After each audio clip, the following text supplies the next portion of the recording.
नमस्कार, news take के Y factor में आपका स्वागत है। मैं हूं योगेश मिश्र। भारतीय जनता पार्टी के एक सांसद ने राज्यसभा में एक निजी विधेयक पेश किया है। देश हित में वक्फ बोर्ड अधिनियम 1995 को निरस्त करने के लिए विधेयक को पुनः स्थापित करने की अनुमति देने की मांग करता हूँ।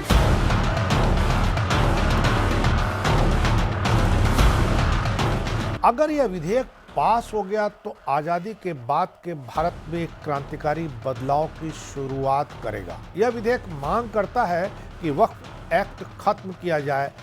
इसमें बहुत सी गड़बड़ियां हैं, फिर भी यह मजबूती से भारत में पता नहीं क्यों लागू है। वक्फ के तहत भारत में कितनी प्रॉपर्टी, इसका कोई निश्चित आंकड़ा ही नहीं है। फिर भी ये आंकड़े आपको चौंकाने वाले हो सकते हैं कि जौनपुर में आधी जमीन वक्फ की है। कन्नौज के पहाड़ियों की सारी भूमि वक्फ के हिस्से की है। अहमदाबाद में तकरीबन 13%, कोलकाता में तकरीबन 5% और पटना में 8% जमीन वक्फ के हिस्से आती है। लेकिन इससे आप सिर्फ यह मत समझिए कि वक्फ केवल आर्थिक मुद्दा है। वक्फ एक बड़ा पॉलिटिकल इशू भी है। अधिकांश राज्यों के अपने वक्फ कानून हैं।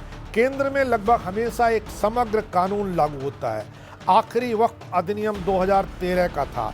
एक इस्लामी विद्वान के मुताबिक मूर्त वस्तुएं भी वक्फ का हिस्सा हो सकती हैं, जिनमें मवेशी, कृषि उपकरण, कुरान, घोड़े, ऊंट, तलवारें आदि शामिल हैं। भारत में वक्फ को सभी कानूनों से ऊपर दर्जा प्राप्त है। कोई भी अन्य कानून वक्फ में हस्तक्षेप नहीं कर सकता है। वक्फ बोर्डों द्वारा दिए गए फैसलों को किसी अदालत में चुनौती नहीं दी जा सकती है। वक्फ का अर्थ है किसी भी व्यक्ति द्वारा किसी भी चल या अचल संपत्ति को मुस्लिम कानून द्वारा पवित्र, धार्मिक या धर्मार्थ के रूप में मान्यता प्राप्त किसी भी उद्देश्य के लिए अस्थायी समर्पण कर देना। सरल शब्दों में वक्फ एक ऐसी संपत्ति जिसका उपयोग धार्मिक और धर्मार्थ उद्देश्यों के लिए किया जाता है। इस्लामी कानून में वक्फ एक ऐसी संपत्ति है जो अल्लाह को समर्पित है। कानून के मुताबिक एक बार कोई संपत्ति वक्फ को समर्पित हो गई तो अस्थायी तौर पर वक्फ की ही बनी रहेगी। यह बताता है कि वक्फ एक अस्थायी और अपरिवर्तनीय है। वक्फ का शाब्दिक अर्थ हिरासत है, क्योंकि जब वक्फ बनाया जाता है तो संपत्ति को इस स्थिति में कर दिया जाता है कि न तो वक्फ बनाने वाला व्यक्ति और न ही इसके लाभार्थी इसके स्वामित्व के हकदार रह जाते हैं। वक्फ अल्लाह के नाम सुपुर्द एक सार्वजनिक संपत्ति बन जाती है, जिसे दिया नहीं जा सकता है, बेचा नहीं जा सकता है, गिरवी नहीं रखा जा सकता है, विरासत में प्राप्त नहीं किया जा सकता है या अन्यथा निपटाया नहीं जा सकता है। इस संपत्ति का उपयोग दान के अलावा किसी और कार्य के लिए किया ही नहीं जा सकता है। भारत में वक्फ के इतिहास का पता दिल्ली सल्तनत के शुरुआती दिनों से चलता है, जब सुल्तान मुइजुद्दीन शैमघोर ने मुल्तान की जामा मस्जिद के पक्ष में 2 गांव समर्पित किए थे।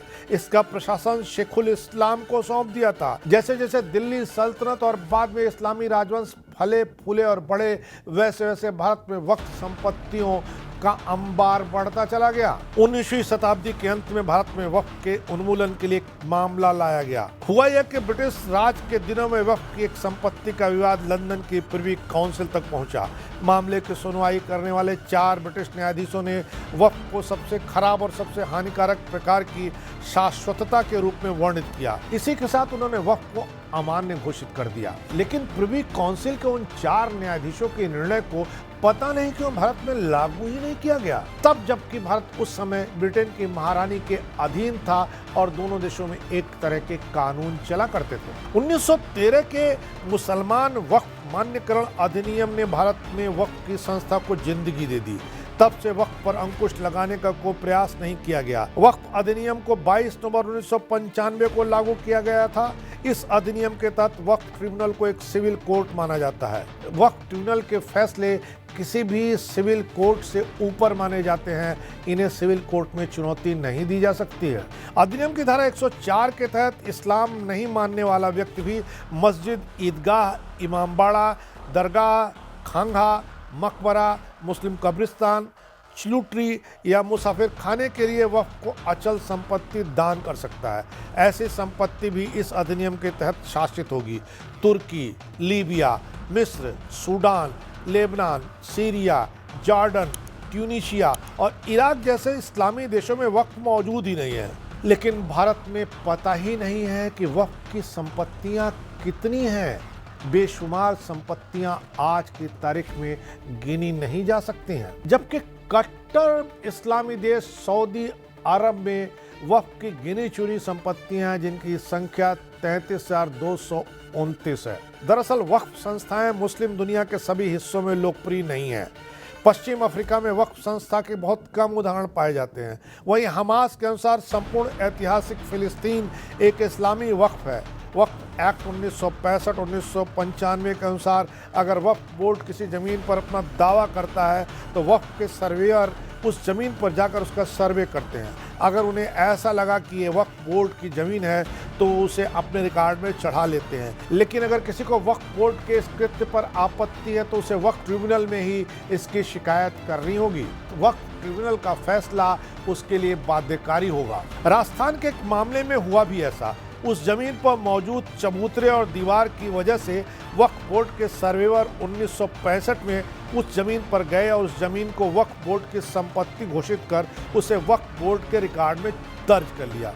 1995 में नया एक्ट आने के बाद वक्फ बोर्ड के सर्वेयर ने फिर उसे वक्फ की संपत्ति घोषित करते हुए उसे अपने रिकॉर्ड में चढ़ा लिया। जब 2010 में राजस्थान सरकार ने उस जमीन को जिंदल ग्रुप को माइनिंग के लिए दिया तो इलाकाई अंजुमन कमेटी ने उस पर आपत्ति लगा दी। इसे वक्फ बोर्ड की संपत्ति बताते हुए वक्फ ट्रिब्यूनल को शिकायत लिख भेजी। इसके बाद वक्फ बोर्ड ने इसे संपत्ति बताते हुए सरकार के निर्णय पर आपत्ति जताई और वहां बाउंड्री बनाना शुरू कर दिया। मामला राजस्थान हाई कोर्ट गया। सुप्रीम कोर्ट में भी यह मामला गया। राजस्थान हाई कोर्ट ने आर्टिकल 226 का हवाला देते हुए वक्फ बोर्ड को क्लियर कर दिया कि वो किसी भी ट्रिब्यूनल या लोअर कोर्ट से ऊपर है और आर्टिकल 226 के तहत वह इस केस को सुन सकता है। हाई कोर्ट ने इस मामले में एक विशेषज्ञ कमेटी बिठा दी। 2012 में कमेटी ने अपनी रिपोर्ट कोर्ट को सौंपी। इसके बाद कोर्ट ने आदेश दे दिया कि संपत्ति वक्फ बोर्ड की नहीं है, जिंदल समूह उस पर माइनिंग कर सकता है।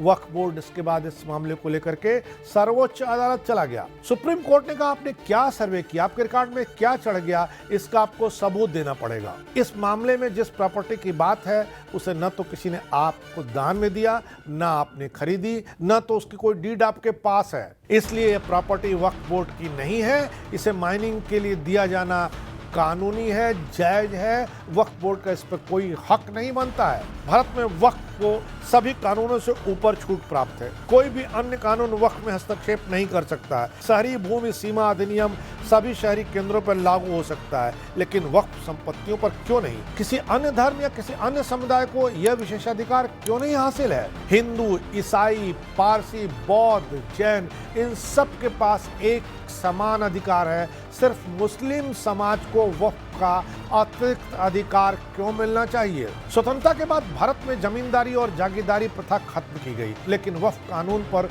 कोई इसलिए बोलने को तैयार नहीं हुआ क्योंकि ये सिर्फ आर्थिक मामला नहीं है, ये राजनीतिक मामला भी है। भारत के मुसलमानों को भी दुनिया के दूसरे देशों के मुसलमानों से सबक लेते हुए एक समान जिंदगी जीने की कोशिश करनी चाहिए। उन्हें प्रिविलेज क्लास बनने की अब अपनी दावेदारी छोड़ देना चाहिए। उन्हें अब हिंदुओं, बौद्धों, सिखों, जैनों से, पारसियों से सबके साथ हम कदम होकर चलना पड़ेगा।